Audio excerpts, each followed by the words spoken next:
talked to him about litter, he listened to me and he stopped me and asked me, you sound like we have a litter problem in Lafayette. I was dumbfounded. And I said, you didn't see all the litter on Highway 90 as you were driving out? You didn't see at the intersections when you looked down at a traffic light and saw all the cigarette butts at every corner of the intersections?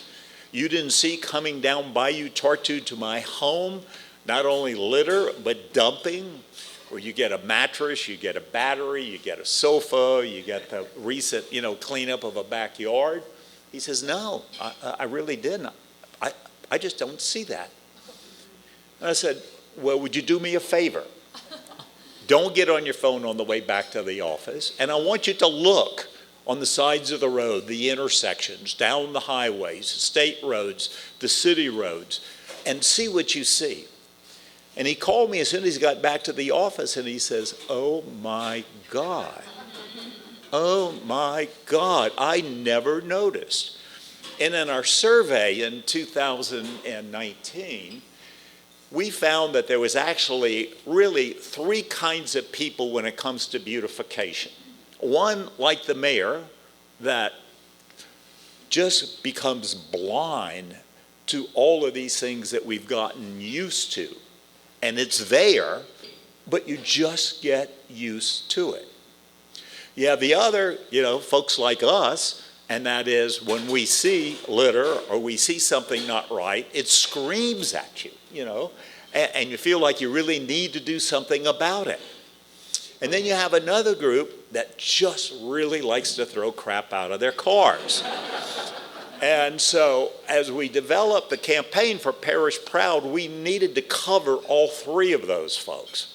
We also, and it's very, very clear, that Parish Proud is not just a litter campaign. We really felt that it needed to be bigger than that. And yes, litter was the low-hanging fruit that we really needed to get started with and to start to clean the roads and the subdivisions. But we needed to get stronger. So really what we talk about Parish Proud, it's a beautification campaign. And that's far and wide.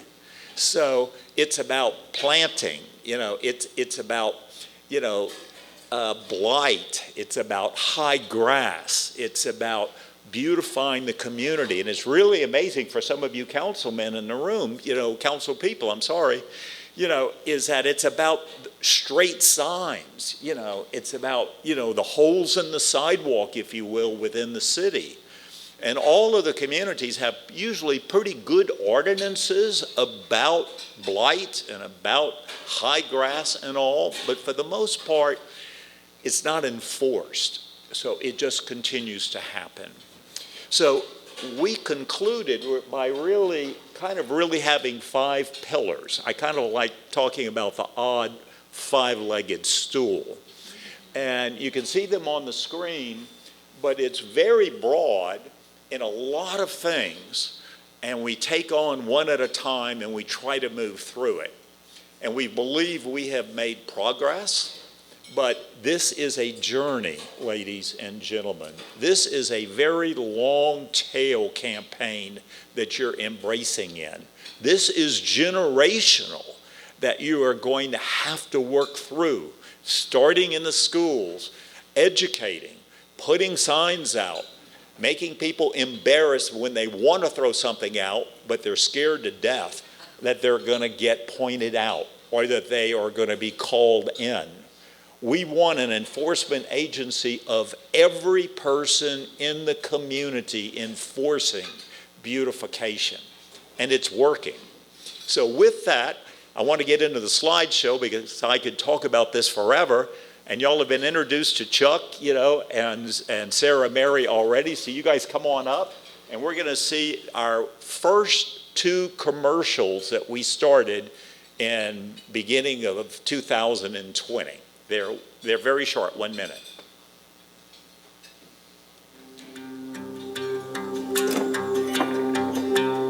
Let's go.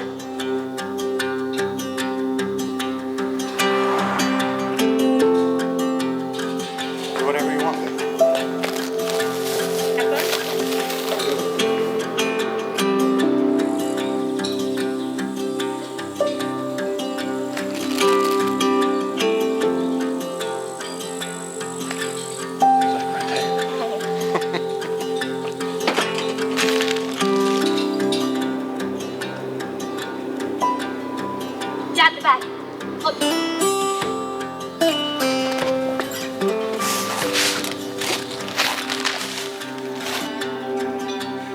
Nice job.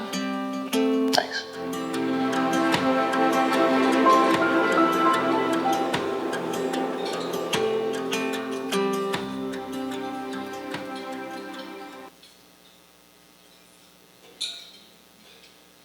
And I love when technology works. Thanks. Hey, hold up.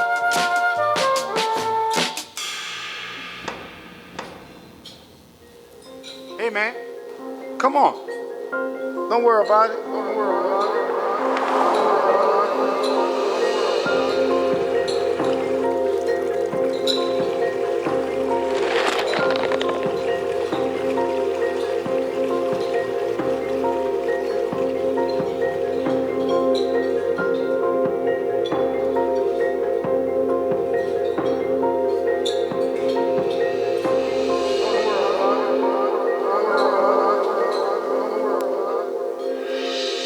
Hey, hold up, guys.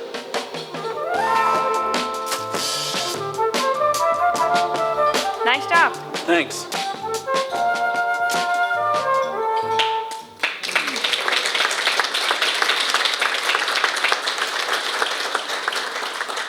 Chuck, Sarah, Mary, y'all please come out. Come up. Thank you, Matt. Thank you. Thank you, everyone. Since we've arrived, everybody's been thanking us for being here, but honestly, this is the easiest part. We're getting treated to a lunch where we get to share our story, so really the gratitude is for you all.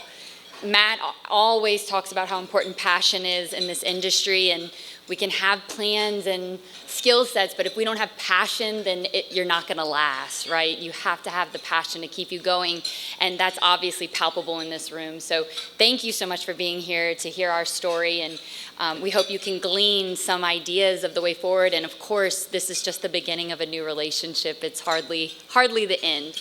So without further ado, I'll move on to our second pillar. Of course, we began in education, much like all of you. After watching these videos and hearing the speakers, y'all are absolutely on the right path. We started in the exact same space. Like Matt said, just trying to open people's eyes to the problem is the first step, because we can become so nose blind to it. So with the PSAs, we also incorporate a lot of youth activities, much like your GIS program, educating the youth. I see more kids fuss at their parents for throwing litter on the ground than parents fussing at their children. There is a generation coming up that cares deeply about this issue, and they're prepared to stop it. But like Matt said, it's gonna take a while, but that's okay, because we have hope for the future. So our next pillar is inspiration. What we have found in Lafayette is that we have a culture that's extremely proud of who they are. We love being the Cajun, right, in Lafayette. We love our Cajun. We say chat, which means cute. You know, it's not a curse word. We are very proud of where we came from. And what we find oftentimes is that sometimes that pride in culture doesn't translate to the pride we take in caring for our community. And so we're trying to bridge that gap. So much like you, much like the Clean Pelican, we began in litter, and then we moved into beautification because of the pride of our community. But ultimately, what we realized that those two components created was community revitalization. Exactly like you said in your video, we're building spaces for community to build deeper bonds, for community to come together and to be more cohesive and more beautiful, not just for aesthetics' sake, but for much larger goals like economic development and safer places for families to live, work, and play, and so on. So we developed, what we evolved into from a litter campaign was really beautification and then ultimately placemaking. So placemaking has actually been around for a very long time, and it is that cohesive effort to create areas and communities that are all connected, that they're better connected, the community takes ownership of them, there's a deeper sense of pride, and the space just kind of flows and makes sense more. Of course, litter is an important component of this, because what good is a beautiful facility planted right into the middle of a dumpster fire, right? That doesn't help. So litter is an incredibly important component in placemaking, but so is beautification and cohesion of community revitalization. One thing we've done in our community in partnership with Keep Louisiana Beautiful, One Acadiana, and the Broussard Chamber of Commerce is a program called the Troop Bucket Program. This is a way for us to empower the good intentions of our community. A lot of times our community is so passionate about this issue, but they get overwhelmed by it. They don't know where to start. They don't know where to go. So what we've been doing is we are able to make them troop buckets, and we give them all the tools, the gloves, the sticks, the bags, and even a flag for them to bring out with them to go and host their own litter cleanup. So if we have mom groups who are having coffee and say they want to go right now, we have the materials that we can leave behind, give to you so you can take them out anytime you want. And we give it to them so they take it home, and hopefully that they will have the tools to be able to go out and do their own thing. That's exactly right. It's an empowerment opportunity. Okay, and then we have this amazing story. This actually just came to fruition.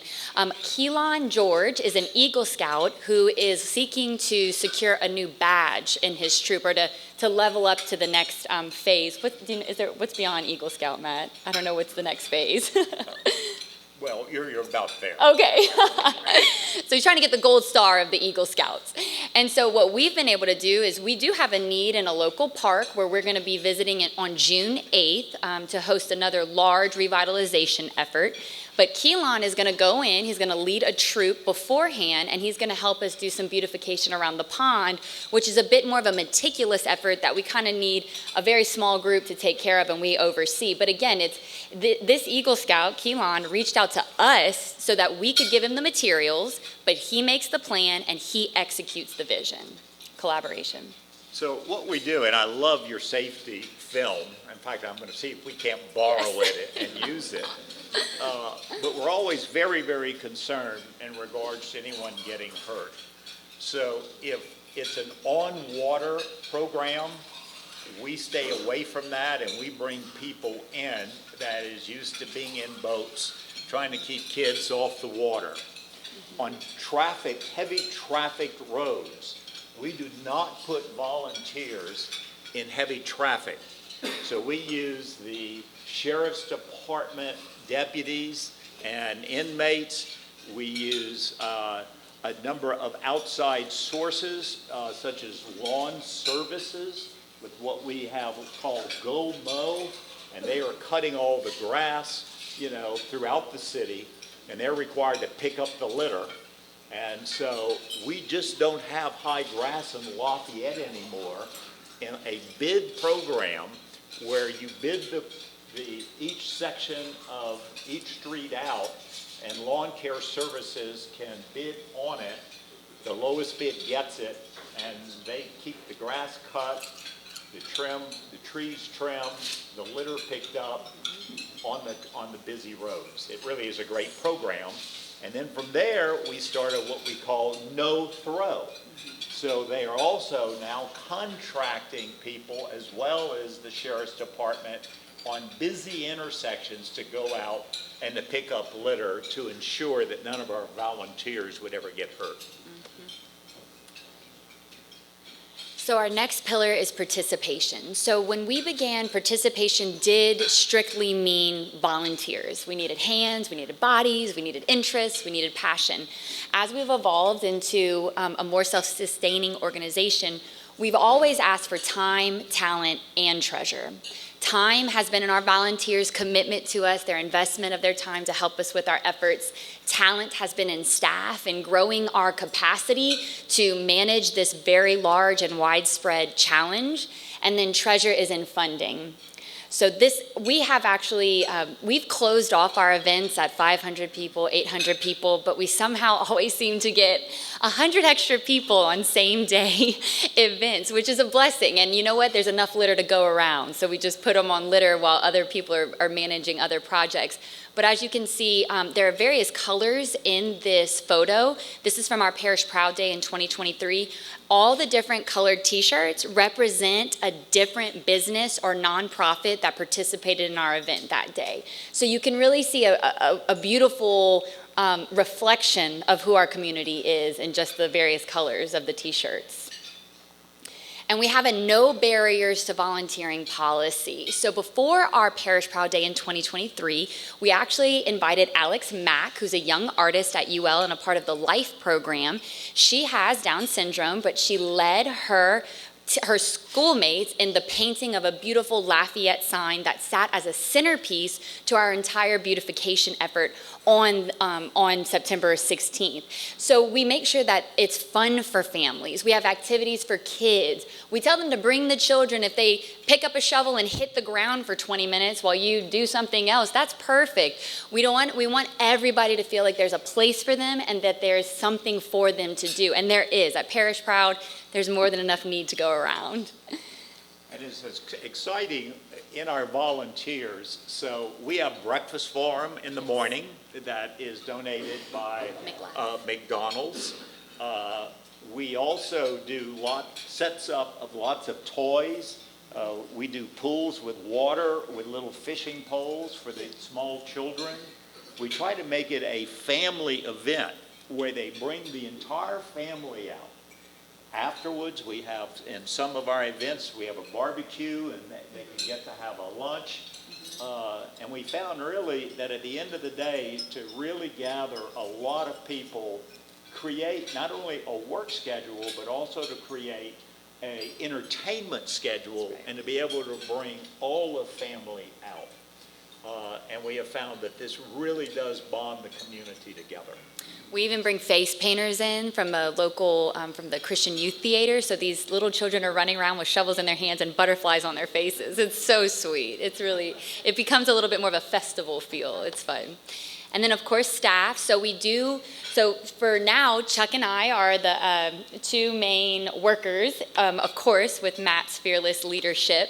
But we do consider our community volunteers event leaders. When we're hosting major beautification projects, we pull on those leaders in our community who are volunteering their time, but we have them oversee various projects. So they're integral to our capacity, and we wouldn't be Parish Proud without them.